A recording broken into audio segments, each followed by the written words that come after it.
I have pleasure in opening the Ordinary Council meeting of the 22nd of July 2025 at 6:30 p.m. and welcome all those in attendance.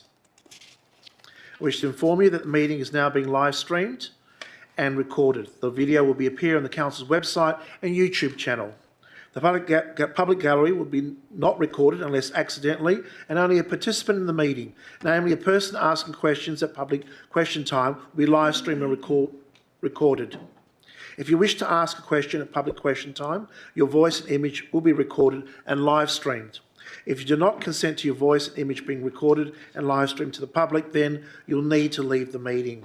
By staying in this meeting, you consent to your voice and image being live streamed and recorded. No other electronic, visual or audio recording device or instrument can be used to record the proceedings of this meeting without prior written permission from Council, as per the City of Belmont Stat Orders local law. Before I begin, I would like to acknowledge the Whadjuk Noongar people as traditional owners of this land and pay my respects to elders past, present and emerging. I further acknowledge their cultural heritage, beliefs, connection and relationship with this land which continues today. Councillor Harris, would you please read aloud the affirmation of civic duty and responsibility on behalf of the elected members present, please? Thank you, Mr. Mayor. I make this affirmation in good faith and declare that I will duly, faithfully, honestly and with integrity fulfil the duties of my office for all the people in the City of Belmont according to the best of my judgment and ability. I will observe the City's Code of Conduct and standing orders to ensure efficient, effective and orderly decision making within this forum. Thank you, Councillor Harris. We have two apologies. We have an apology from Councillor Marks and an apology from Mr. John Christie, Chief Executive Officer. I note there are no councillors recording as having a leave of absence for this meeting. Declarations of interest. Will the Coordinator of Governance please advise those declarations made to date? Financial interest first. Thank you. Through the Mayor, there have been no declarations of financial interest for this evening. Are there any disclosure of interest affecting impartiality? Thank you. Through the Mayor, there have been no disclosures of impartiality for this evening. Thank you so much. Announcements. There's no announcements this evening. Disclaimer. It is 6:32 p.m. I wish to draw attention to the disclaimer notice contained within the agenda document and advise members of the public that any decisions made at the meeting tonight can be revoked pursuant to the Local Government Act of 1995. Therefore, members of the public should not rely on any decisions until formal notification in writing from the City has been received. Declarations by members who have not given due consideration to all matters contained in the business papers present before the meeting. Are there any declarations to be made by councillors? There are none.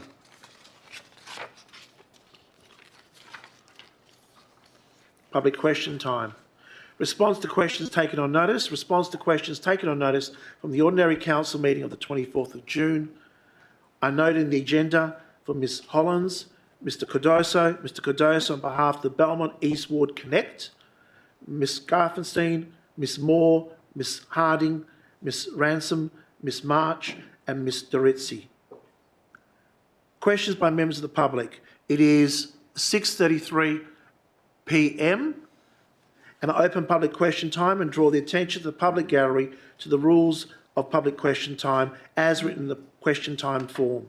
I remind members of the public of the standing orders local law requirements for members of the public to extend due courtesy and respect to both councillors and employees. Please do not use inappropriate, objectionable or untruthful expressions or expressions that reflect adversely on the character or actions of councillors or employees. If any expression is deemed inappropriate, you'll be directed to withdraw the expression and apologise. If you do not comply, I'll have to end your question. Lastly, I remind and caution everyone present at this meeting to refrain from making defamatory statements, especially as the proceedings are now live streamed. Under section 6.2 of the City's Standing Orders Local Law 2017, members of the public can ask up to 2 questions and have a maximum of 2 minutes per question, with the question to be asked and answered. As presiding member tonight, I'll allow up to 4 questions per person. Please note that sub-questions, being questions within questions, will be counted towards the total number of questions permitted. The question number and time limit is to allow fair and equal opportunity for everyone to ask their questions before the proceedings continue. I have 6 members of the public who have given prior notice to ask questions, these being Ms Hollands on behalf of Bragg, Ms Hollands herself from Redcliffe, Ms Henderson from Rivervale, Ms Harding, Martin Cardoso on behalf of Belmont Eastward Connect. Is there anybody else who wishes to ask a question? Your name and Janet G. Anybody else? No. When you please come to the microphone, please state your name and suburb only. Please ask your questions, knowing you have 2 minutes per question for the question to be asked and answered. Ms Hollands, on behalf of Bragg first, please.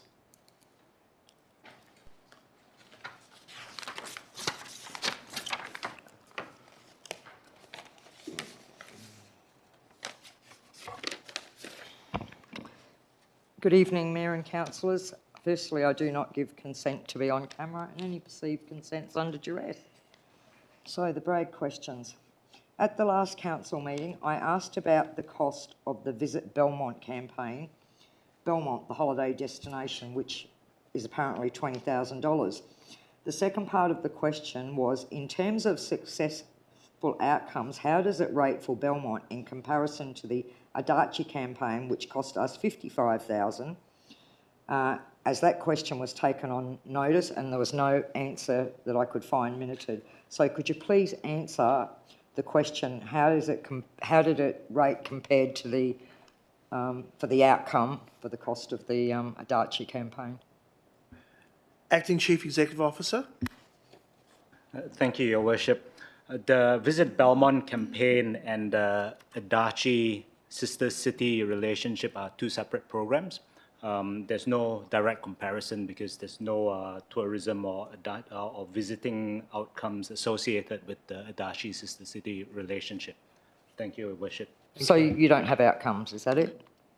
Next question. It's hard to hear Mr Lowe from here. Mr Lowe, could you repeat that and the microphone a little bit closer maybe? Thank you, Your Worship. To answer Ms Holland's second question, the outcomes of the Adachi Sister City campaign or program is different from the Visit Belmont campaign, so there's no comparison as such. Thank you, Your Worship. Okay. Last month. Thank you. Last month, I asked about the shortfall of 126 car bays at the new development at the Ibis, which was supported by the administration and approved by the DAP. The city has stated if it is found, once the development is completed, that the car parking is occurring in a manner that was not approved, city officers will investigate and act accordingly. So my question, what does act accordingly mean to residents? Will the city make time limit parking on affected streets or no parking so at least we can get some dollars out of these people? And if so, how long will it take to act, as residents of the area have already waited years to get something done about the running traffic? Mr Acting Chief Executive Officer. Thank you, Your Worship. The question on parking depends on what the situation is at that time. The experience with other short stay accommodation developments might be quite different from what we see at the particular site that Ms. Hollands is referring to. If vehicles are illegally parked, they will be infringed. If there's a need to explore time-limited or other parking controls, that will be done so in the context of that particular property. Thank you, Your Illegally Worship. parking's only if they stay over 24 hours though, isn't that correct? Next question, please. Your next question. More letters. When can we expect any of the approved work at Belvedere Street to commence, and how long was the work expected to take from start to completion? Because I noted there's fencing up around the vacant block. Before I go to the Director of Infrastructure Services, I believe the vacant block is for the redevelopment, not for our work. But, No, I understand I'll get clarification for you. Director of Infrastructure Services. Yeah, through you, Mayor Rossi, we're hoping to tender the works of Belvedere Street soon and bring it to council before the end of the year. Expect works would start realistically probably March of next year. And I would anticipate those works would be at least 9-10 months. Okay, thank you. Next, please. Thank you. So, my personal questions. Go ahead. Okay. I've been asking questions about the Mayor sending me a letter quoting rules about a disturbance, which ultimately might end up with him calling the police on me. It seems there are two different responses when asked why I'm being blamed for the behaviour of the public gallery. On page 11 of tonight's minutes, the first response at point 1 at the top states, if asking a question at public question time that is appropriately framed and asked, it is unlikely to be a disturbance. However, the question might prompt behaviour by an observer which could constitute a disturbance. On page 15 of the same minutes, the last response on the page in part states the Chief Executive Officer further stated that he would suggest Miss Hollins is not responsible for the behaviour of the people in the public gallery. So my question, with two different responses in the same minutes, am I being held responsible for the behaviour of the public gallery or not? And if not, will all the public gallery be getting a letter reminding them of this rule? Mr. Acting Chief Executive Officer. Through you, Mr. Mayor, I think the short answer is no. Ms. Hollins would not be held responsible for the conduct of of others in the gallery. Just to follow up to that one, is the CEO, who's not here tonight, will he be able to overrule that, Mr. Wilmot? Your second question, Mr. Acting Chief Executive Officer, you're able to answer that? Through you, Mr. Mayor, I've answered the question as asked.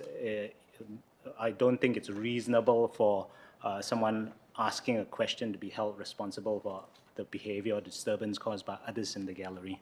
Okay, thank you. At the June meeting, when discussing the budget, councillors voted to give the junior representatives of Belmont, when they go overseas or within Australia, to give them an extra $50 to help with travel costs. Whilst that sounds great, when 6 councillors and 5 staff go to Adachi to sign an extension to the exchange program at a cost of $5,000 each, and the kids who are part of that program only get around $1,600 each, will council consider reducing the numbers for the entourage to perhaps the mayor and the deputy mayor to go to Adachi, so these costs can be saved and actually help the kids in these programs rather than just getting $50?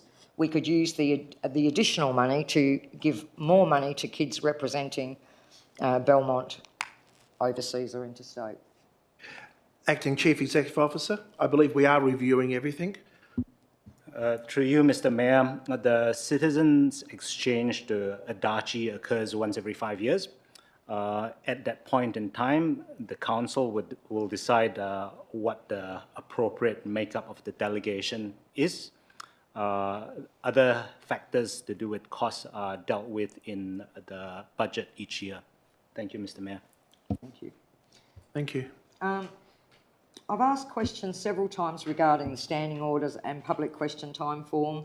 Every time I asked, instead of answering the simple question, the response has referred me to previous correspondence from both the Mayor and the City. None of the responses referred to in the minutes have specifically answered the question, as it appears it's being avoided. There is nothing in the legislation or regulations that specifically states that the City can make rules on the back of public question time forms, which are different to the standing orders, and that they can be done in conjunction with the standing orders. Therefore, my opinion, the reference to the rules of public question time being on the back of the form really have no standing whatsoever. And they should be replaced, those rules, with the actual standing orders. So my question, why does the administration make up rules for public question time meetings which they have no authority to make without following the correct procedures, which starts with them getting passed by council? And if I'm wrong in this assertion, please answer the question, which has been answered previously, which simply asks for the legislation or regulation that allows council to make different rules on the back of the public question time form in conjunction with the standing orders. Manager of Governance and Legal. Thank you, Your Worship. Through you, I understand that this line of questioning has been addressed previously at a number of various junctures for Ms Hollins.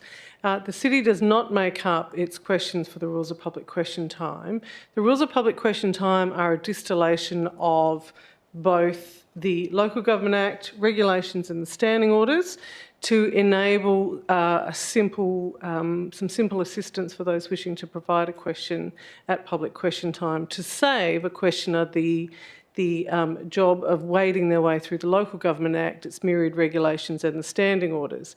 The rules of public question time are completely consistent with the Act, regulations and standing orders, and this has been explained to Ms Hollins previously. Thank you, Your Worship. Well, that still didn't answer the question. However, I'll ask question 4. Why then, when the standing orders have actually been passed by this council, as opposed to the rules on the back of the public question time form, why aren't we putting those standing orders on the public question time form so that everybody knows?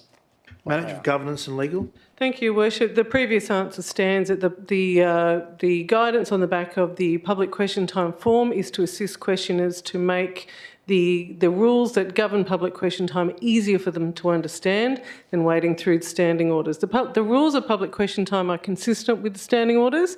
They're consistent with the Local Government Act and the regulations that apply. Thank you, Your Worship. Thank you very much. Not voted on by council. Right. We move on to Miss Henderson from Rivervale. Thank you. Good evening, Mayor and councillors. My name's Camille from Rivervale. Our property adjoins the Great Eastern Highway urban corridor. Our family of 5 like to visit the river on our bikes. Even though our home is situated 100 metres from the river, we are unable to safely and easily access the river precinct and join the bike path alongside the river due to the busy traffic and congestion on Great Eastern Highway. The closest crossing facility is the traffic light crossing near Acton Ave. This crossing is unsuitable for my family of 5, as the island in the middle of the highway is too small to fit 5 bikes and 5 people safely. We therefore take our bikes on the car and drive to the Burswood precinct by bike path. When I read the Great Eastern Highway Urban Corridor Strategy, my family and I were really excited to see the inclusion of the much-needed proposed underpasses and overpasses to improve community connection to the river. My question tonight is why these critical proposed improvements have not been included in the urban corridor planning policy, given their inclusion in the strategy. I'll get your response. Acting Chief Executive Officer.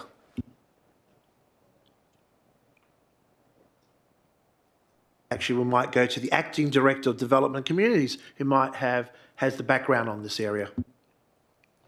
Thank you, Mayor Rossi. That is certainly correct. The strategy does include provisions about investigating and advocating for potential crossings across the Great Eastern Highway road. However, those matters go beyond what can go in a local planning policy.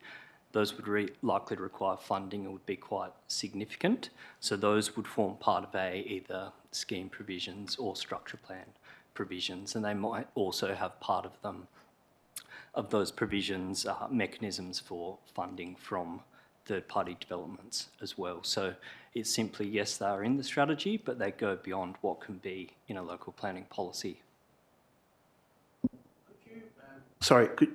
Acting Director of Development and Communities, could you be able to put that in layman's terms? Because from what I'm getting at, that it needs government approval and funding. Is that where is what you're trying to say? Thank you, Mr. Mayor. So that's correct. It's really a local planning policy can only deal with some lower level matters such as setbacks and heights. Large-scale items such as crossings, be it overpasses or underpasses, would be significant infrastructure and go beyond what a local planning policy can cover. I hope that helps. It does. My follow-up question then is, given that the strategy suggests that the proposed underpasses and overpasses can be integrated architecture, wouldn't this mean that it's essential to at least refer to them in the planning policy? A good question. An Acting Director of Development and Communities, are you able to answer that tonight?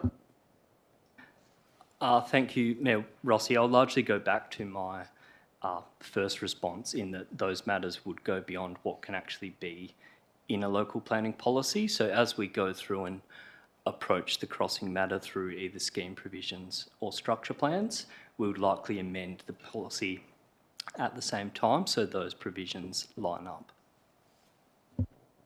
Further questions? No, thank you. Thank you.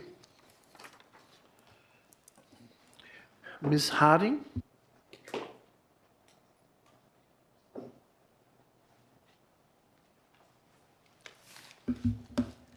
Good evening, Mayor and Councillors. I'm Lindy Harding from Rivervale. My first question is I'm in reference to the city's response to a question that was taken on notice from last month's OCM, which is item 5.1.6 in tonight's agenda, which was regarding the consideration for the formation of a sustainable transport community advisory group to monitor the implementation and provide feedback throughout the lifetime of the proposed Sustainable Transport Strategy's implementation plan. The response being that the proposed Sustainable Transport Strategy and its implementation plan will not proceed at this time.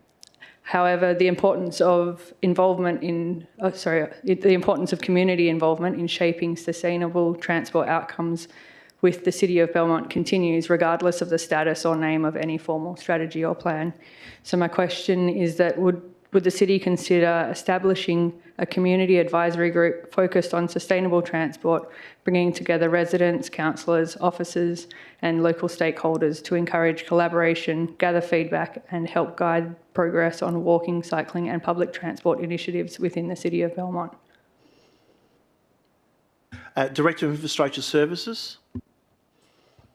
Through you, Mayor Rossi, I mean, we did have a detailed engagement process to develop the Sustainable Transport Strategy that was unfortunately not endorsed. And as we, as the CEO let Council know, we will be reviewing the engagement and the results of the engagement versus what was in the strategy. I think I did note last month in relation to this question that when we do hopefully eventually get a Sustainable Transport Strategy approved and the implementation plan, there will be, I mean, the implementation plan will cover quite a lot of areas. It'll be quite involved. I personally don't think a community involvement in monitoring that would add a huge amount of value personally, but what I did say was that there will be a number of projects I would expect that would arise from the implementation plan that would have quite detailed engagement with the community, especially anything to do with actual infrastructure itself. I think we also did say as well that, and we're happy to do so, that when we do have an implementation plan, we'd be happy to have a summary version that would go up on our website, and people can always come and speak to us about it. And we will be reporting regularly on progress on implementation of that. Can I also then throw in and say, I'm not too sure if Lindy was heading towards this, in that maybe a consultation group to develop the strategy, to get the ideas first before you develop before we develop the strategy. Was that ever considered, Director of Infrastructure Services?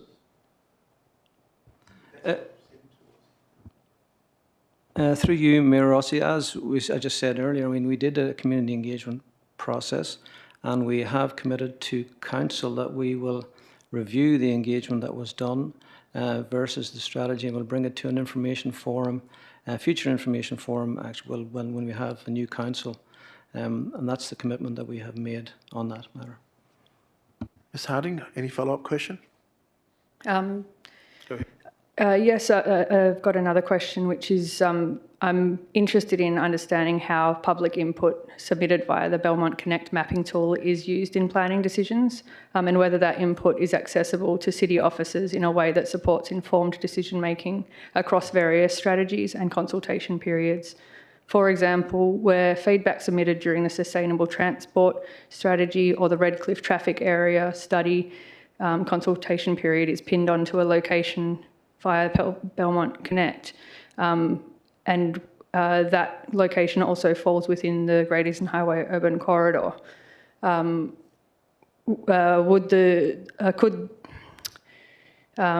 Could the city advise whether there is a single consolidated map that displays all public comments submitted through the Belmont Connect mapping function, regardless of the consultation event? And is the same data integrated within the city's intramap planning system and the record-keeping system? Director of Infrastructure Services, are you able to answer that or take it on notice tonight? I don't believe that we have a kind of collated map showing all of the feedback from all of the various engagements on our strategies, but we'll take it on notice and we'll provide a more detailed response. Thank you.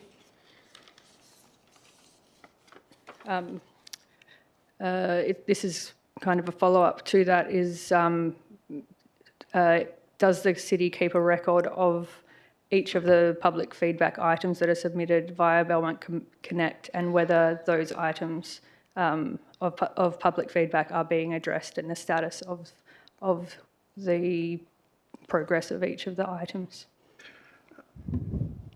Director of Corporate and Governance, this is your area, Belmont Connect, I believe. So do you know, or would you like to take it on notice? Look, I'm happy to take that on notice, Mr. Mayor.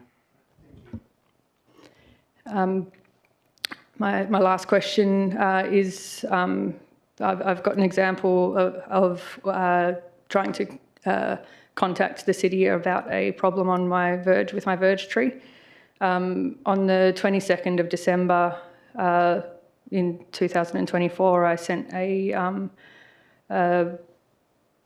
communication via Snap Send Solve with a photo attached and describing the problems that we're having with our verge tree, because the verge tree is looking like it's going to fall over and it might fall onto our house. So I had asked for someone to come and check that out, and I haven't had a response from that. So on the 24th of February, I submitted an online form through the city's online form function, and for both of these times that I've made communication with the city, I've been provided a receipt advising that that the communication would be actioned within 10 working days. I haven't had any communication back from the city about these two communications as of today, and so my question is, does the city keep a record of public communications via both Snap Send Solve and online forms, or any other kind of communication avenue, and whether and the status of whether those items are being addressed, and how many working days have passed since the contact was initiated? Well, I have to say I am surprised, because we're very good at responding. I'll first go to the Director of Corporate and Governance, followed by the Director of Infrastructure Services, because their issue needs to be dealt with. So first to the Director of Corporate and Governance. Look, thank you, Mr. Mayor. As for Snap Send Solve, it is not our system, so we can't guarantee if you send it, it comes to us. We don't favour Snap Send Solve because it doesn't give us locations, it just gives us a picture, etc. We don't subscribe to it, and therefore they don't send us details. They send us a picture only, and trying to match pictures with locations can be very difficult. That's if we receive it. As to your second one, I am surprised, because as the Mayor has indicated, we're very quick and very prompt at responding to customer requests. And look, I'm sure Mr. Murphy will certainly follow that up promptly tomorrow morning to find out what's happening to that. I'll just get confirmation for you. Thank you so much. Director of Infrastructure Services. Yeah, through you, Mayor Rossi, if I could please ask Ms Harding to send me an email directly. I can do that. And it will be addressed. My question isn't about my particular problem. It's more about the broad issue. So we'll go back to Director of Corporate and Governance. Do we keep records of them all? So we could, in fact, look back to February, I think it is, the last time when they sent Ms Harding sent it to us, that we could look it up? Look, thank you, Mr Mayor. We do keep records, and it is a matter of review by the executive leadership team and the constant refrain from the CEO to get these addressed, and we certainly do address them. But I'm sure Mr Murphy will have a look at what's caused the problem and certainly get back to Ms Hardiman about that problem. Thank you so much. Thank you. Mr Cardoso, your personal questions first. Before Mark begins to speak, we need to extend question time. Moved by Councillor Sessions, seconded by Councillor Harris.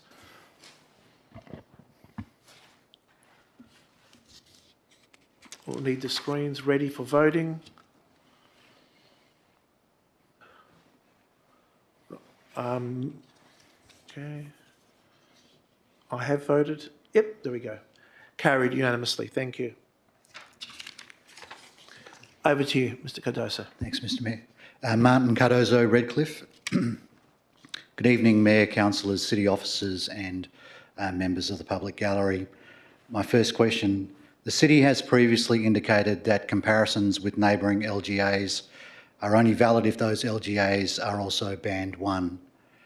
Can the city publish a table listing all 23 Band 1 LGAs in Western Australia, indicating which ones provide public access to their agenda briefing forums via live stream or recorded video or audio? Director of Corporate and Governance. Thank you, Mr Mayor. I'm sure we can do that. Thank you. Thank you.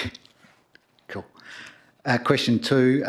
Preliminary review suggests that a significant percentage of WA's 23 Band 1 LGAs provide public access to agenda briefing forums via live stream or recording. Can the city confirm what percentage currently do so and where the City of Belmont sits in relation to that? Well, I guess when you get the first question answered, it'll show the percentage there. But I will go back to the Director of Corporate and Governance. He may have the answer or take it on notice. Look, I can't add any more than what the Mayor's responded to Mr Cardozo. Thank you. I look forward to it. Question 3. Of the 15 Perth Metropolitan Band 1 LGAs, it appears that most now provide public access to their ABFs via live streaming or recorded video and or audio. Can the city confirm what percentage of these Metropolitan Band 1 LGAs currently provide such access and whether Belmont is now in the minority within this group? Director of Corporate and Governance, please. Look, thank you, Mr Mayor. I'm happy to take that on notice. Great. Question 4. At the May Ordinary Council meeting, a motion was brought forward to debate the merits of live streaming agenda forums, a proposal that received unanimous support at the February annual electors meeting. However, a procedural motion to reject debate was carried on the presiding member's casting vote, with the reason given being the anticipated Tranche 2 local government reforms. Given that open discussion is a core part of transparent and accountable decision making, can the city clarify whether the upcoming Tranche 2 reforms will actually require local governments to live stream agenda briefing forums and whether this was a valid reason to delay even debating the matter? Director of Corporate and Governance. Look, thank you, Mr Mayor. This matter has been discussed and raised at previous council meetings, as you know, and clearly, as part of the local government reform agenda that the state government has initiated over the last 12 months and continuing over the next 12 months, they have not required local governments to live stream ABFs.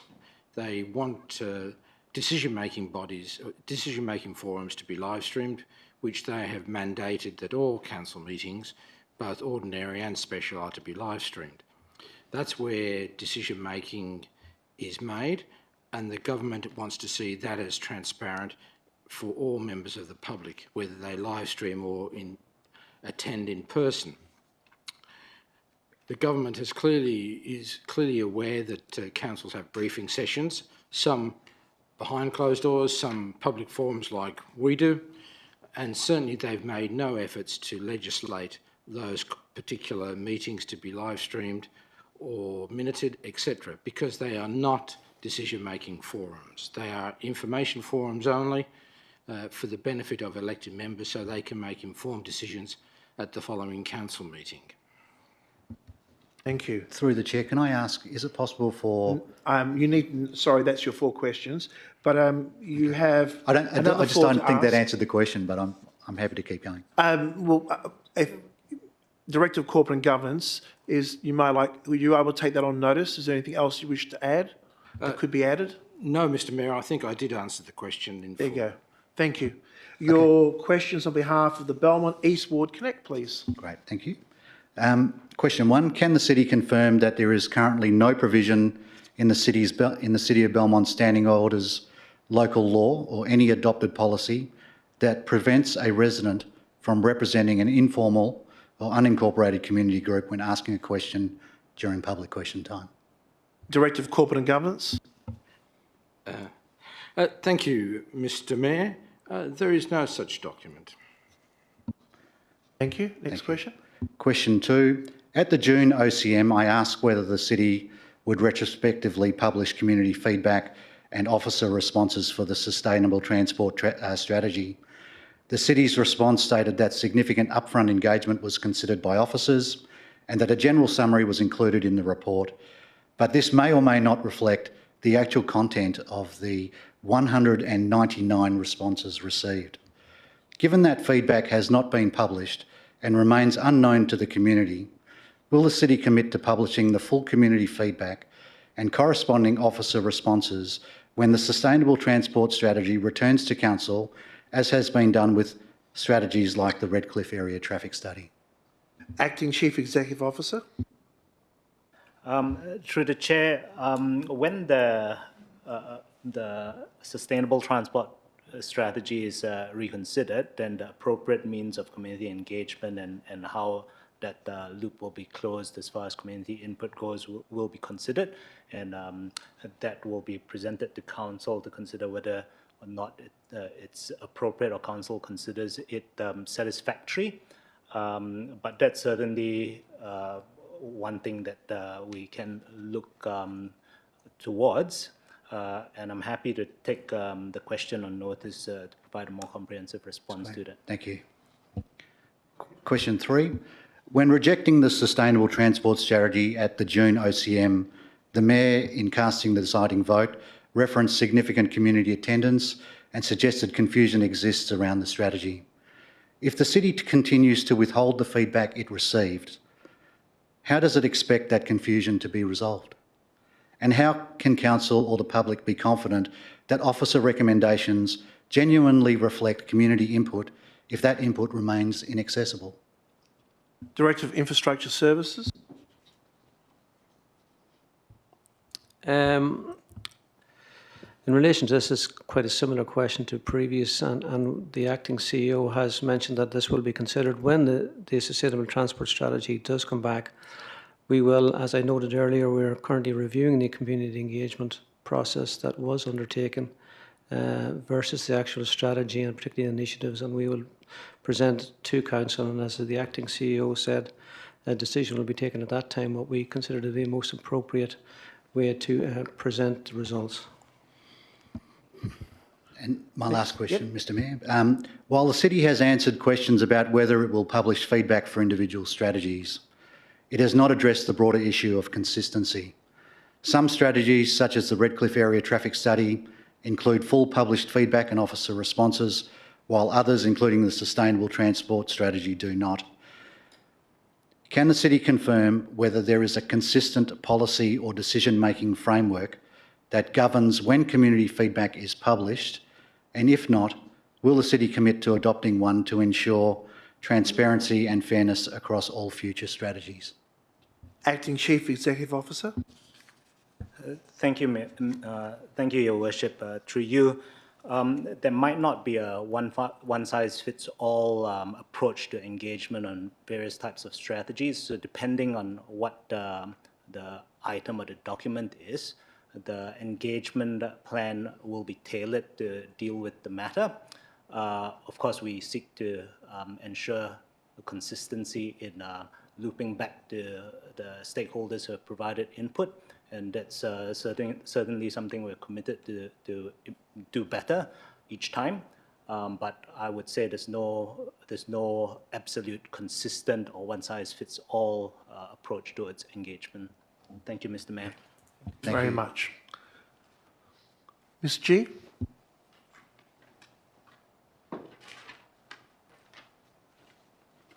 Thank you, Mr. Mayor, councillors. I too don't give consent to be on camera, and I'm doing it under duress.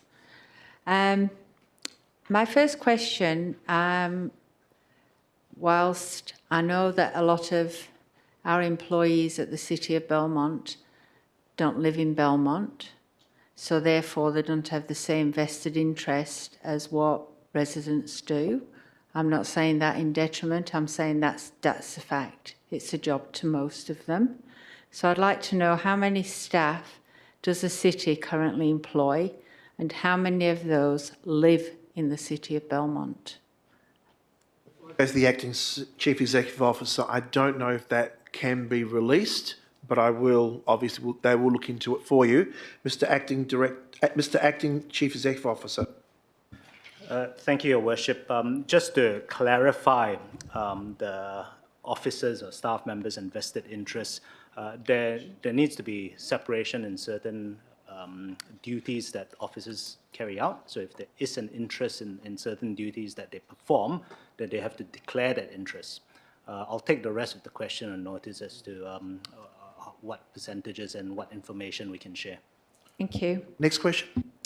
With the urban infill, this is no longer a case. I believe that we've actually reached targets and quotas for future housing. So when are councillors going to start voting for a better Belmont and not a built-up Belmont? Before I go to the Acting Chief Executive Officer, I believe there is set limits that we're supposed to meet by the state government, but of course I'll refer to the Acting Chief Executive Officer. Thank you, Your Worship, and I'll be happy if the Acting Director wants to add anything as well. But what I would say is there is an ultimate target. I can't remember the exact figures in future years, but they're interim targets as well. What we have learned in the housing strategy and planning strategy work that the planning department's undertaken is that the interim targets have been met. We've done well to exceed in some cases, and most of the dwellings have been delivered in precincts such as the Springs and apartment developments along Great Eastern Highway, as well as some of the infill areas in across the range of suburbs. So there is a requirement for the city to continue achieving its targets set by the state government. The planning scheme must be structured to enable future development, and that will be considered by the Planning Commission and ultimately the Minister. The city has put in place, and the elected members do make decisions based on the planning framework, including design quality. So we've got our design review panel, we've got input from expert architects as well as urban designers, but I'm happy for the Acting Director to add anything if he wishes. Acting Director Development and Communities. Thank you, Mayor Rossi. I'll just echo a couple of those points in that, yes, we've historically met interim targets, but it's very important via our planning framework we continue to facilitate a pipeline of meeting those targets into the future. And the reason for that is when we do this scheme coming up, the next scheme after that, if we've met our infill targets, it means we can take a more nuanced approach to density and potentially focus more on quality outcomes, because there's been local governments in Perth who haven't met their density targets, and that's when their schemes go to the state. They simply increase density significantly across the board. So that's why it's very beneficial how we always plan out how we can continue to meet those targets. Very comprehensive answers. Next Thank question, you. please. Yep. See, people just don't realise, wherever, that we're such a big state, that Perth is such a big place anyway, and we seem to be having densities in certain places that are really high. And to me, Belmont was always promoted as being the city of opportunity, a friendly family place to live, to settle. When did this change? Because a lot of Belmont now is not really family friendly. You've got lots of high rises coming up. You've got lots of flats and units that aren't conducive to having family. Parking's always been an issue for I don't know how long, and we don't seem to be addressing parking either. So when did this change? And when are we going to look at the values that we used to have long ago that made Belmont what it was? Acting Chief Executive Officer. Thank you, Your Worship. I would say the city's position on being the city of opportunity and a city to belong hasn't changed. What the city has had to do in forming its planning framework is to look at population growth trends and demographics, and the demographics clearly show the average household size that has settled in the city of Belmont and the need to provide for such households. Having said that, the city's planning framework still does allow for a range of housing types.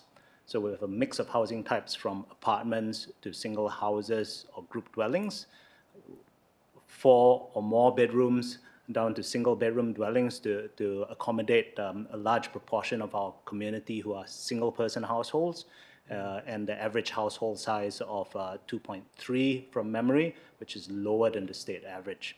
So we are planning to enable ourselves to cater for the population that is settling in Belmont, but we still have that mix of housing types to facilitate families and children and the like. Thank you, Mr. Mayor. Thank you. Do you have a fourth question? I do. Okay. Yep.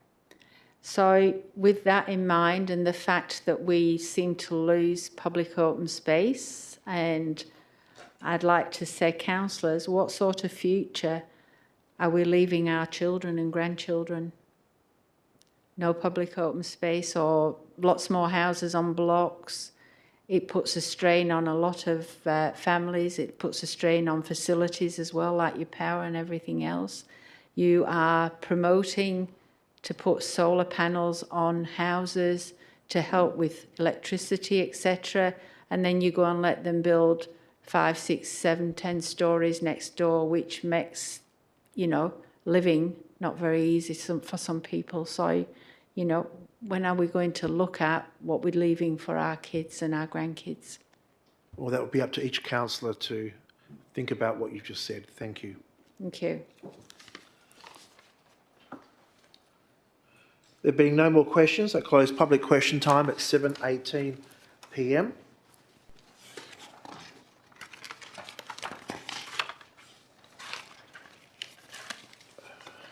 Confirmation of minutes.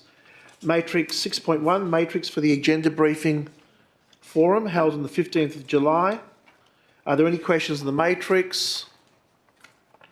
May I have a move and a seconder? Moved by Councillor Sessions, seconded by Councillor Kulczycki. Voting is now open. Please use the buttons on your microphone screen. Carried unanimously. Thank you. The ordinary council meeting held on the 24th of June of this year. Are there any questions on the minutes?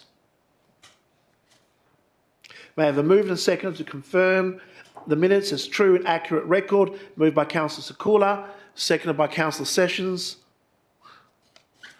Voting is now open. Please use the buttons on your microphone screen.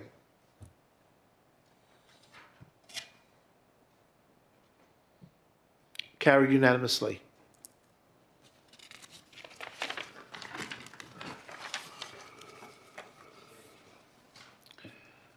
Questions by members of which due notice has been given? There is none. Response to questions taken on notice. Response to the question taken on notice from the ordinary council meeting of 24th of June 2025 is noted in the agenda for Councillor Kujitsky. 8.2, questions by members without notice. Any questions by members? No. 9, new business of urgent nature approved by the presiding member or by decision. Is there any new business of urgent nature? I believe there's none. Business adjourned from the previous meeting, there's none. Reports of committees, there's none. Reports of administration. I'll go for each one. Councillors, please raise your hand if you wish to have it withdrawn. 12.1, local planning policy number 20. Councillor Kujitsky. 12.2, authority to execute documents. Accounts for payments, 12.3. 12.4, monthly financial report for June 2025. Councillor Davis, was that your hand going? No. No. So with the exception of 12.1 is the only one being moved. May I have a mover and a seconder to adopt the balance of the reports en bloc with the exception of 12.1? Moved by Councillor Harris, seconded by Councillor Sessions. Please, voting is now open. Please use the buttons on your microphone screen.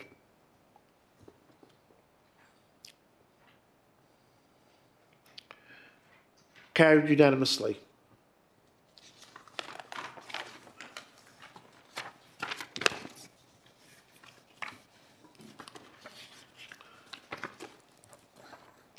For those people present in the gallery, please note that those items that have not been withdrawn have now been adopted by Council. You're welcome to stay, of course, and observe the remainder of tonight's proceedings, or you may wish to leave when convenient. As outlined previously, please do not rely on the Council's decision until formal notification has been received in writing. Thank you. We move to 12.1, local planning policy number 20, Great Eastern Highway Urban Corridor. That was moved by Councillor Kujitsky. I need a seconder. Councillor Harris. Over to you, Councillor Kujitsky. Thank you, Mr. Mayor. I just wanted to move the officer recommendation that's been printed in the agenda. So this policy, upon reading it, accurately reflects the strategy in the context of the current scheme. And as we heard at the ABF last week, we can accept that it will be appropriate to amend the policy once the new scheme is developed to ensure that the more creative and specific components of the strategy can be delivered and enforced in the future. As such, I believe it is appropriate for Council to accept this policy as drafted for advertising in the form that it is in the agenda today. Thank you. Thank you. Councillor Harris, as seconder. Thank you, Mr. Mayor. I second what Councillor Kujitsky has added, and I look forward to seeing what community input is in regards to the policy. Thank you. Anybody else wishes to speak for or against? Go back to the mover. Thank you, Mr. Mayor, and nothing further to add. Thank you. Voting is now open. Please use the buttons on your microphone screen.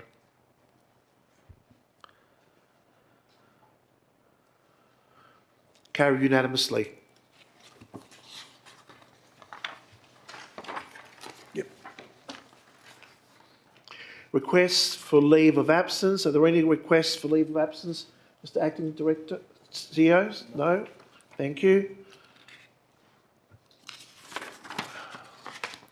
There's no notice of motion. Matters for which the meeting may be closed. I will now close the meeting in accordance with section 5.23(2)(a) of the Local Government Act 1985. May I have a mover and a seconder? Moved by Councillor Davis, seconded by Councillor Harris. Voting is now open. Please use the buttons on your screen.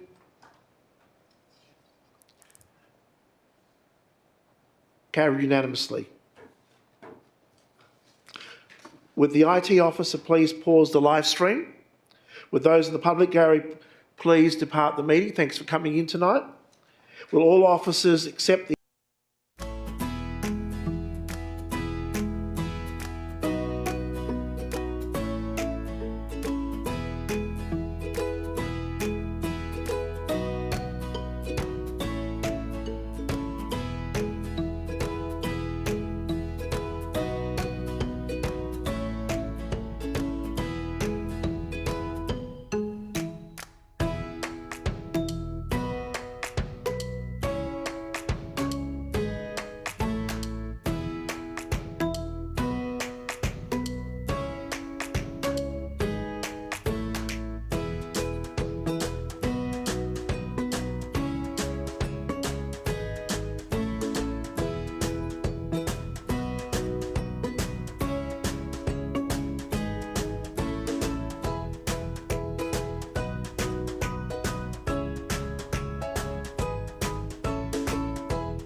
We have a mover and a second to reopen the meeting. Moved by Councillor Davis, seconded by Councillor Sessions.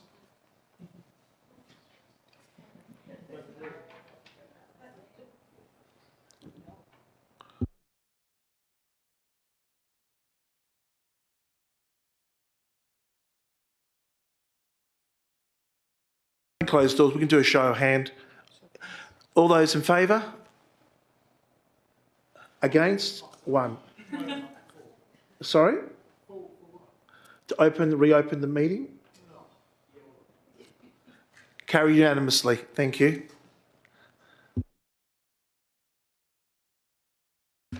I invite the public back into the meeting.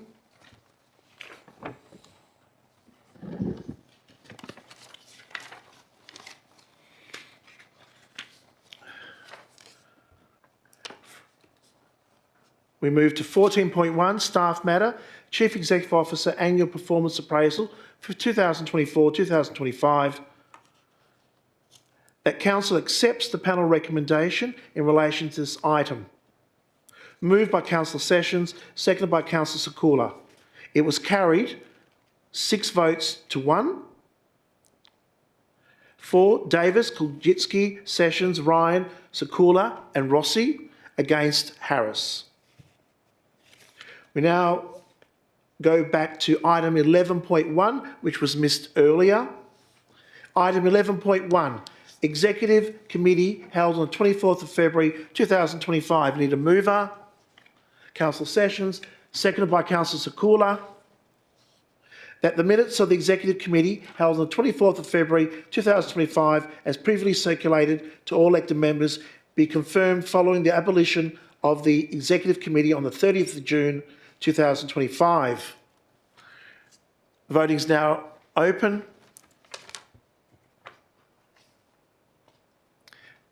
Carried unanimously. Thank you. There being no further business to conduct, I thank all those in attendance and close the meeting at 7:45 p.m. A reminder to all elected members to please return all confidential documents to the box in the foyer of the councillor's entrance here at the Civic Centre. Thank you very much. Safe trip home.